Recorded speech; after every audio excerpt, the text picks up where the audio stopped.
ठीक है बच्चों, हमारे पास है increasing order of ionic character. Ionic character किसका ज्यादा होगा? आयोनिक करेक्टर किसका ज्यादा होगा? आयोनिक करेक्टर किस चीज पे डिपेंड करता है? आयोनिक करेक्टर डायरेक्टली डिपेंड करता है डिफरेंस ऑफ इलेक्ट्रोनेगेटिविटी पे। ठीक है ना?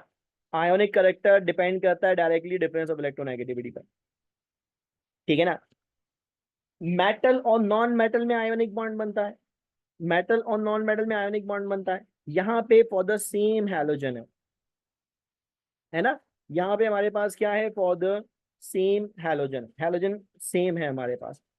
जिसका मतलब ये हुआ कि अगर हमारे पास फॉर द सेम एनाइन है, फॉर द सेम एनाइन मानो हैलोजन,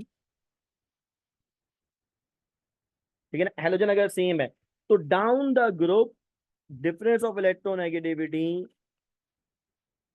डाउन द ग्रुप क्या होता है? इंक्रीज करता है।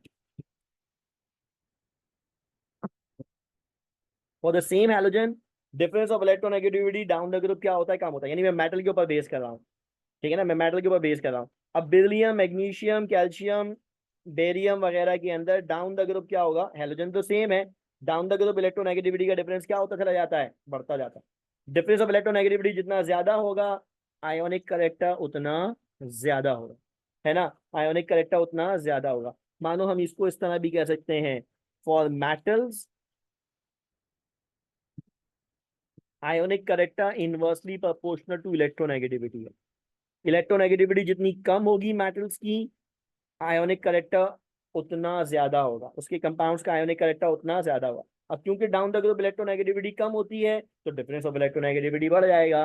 जब डिफरेंस ऑफ इलेक्ट्रोनेगेटिविटी बढ़ जाएगा तो फिर हम कहेंगे कि हमारे पास जो सबसे ज्यादा आयोनिक नेचर रखने वाला है वो हमारे पास क्या होगा बच्चों? बेरिलियम, फिर ज्यादा आयोनिक करेक्टर मैग्नीशियम क्लोराइड का, फिर कैल्शियम का और फिर बेरियम क्लोराइड। ठीक है ना? फिर हमारे पास क्या है? Barium chloride. ठीक है बच्चों, समझ में आई बात? Thank you.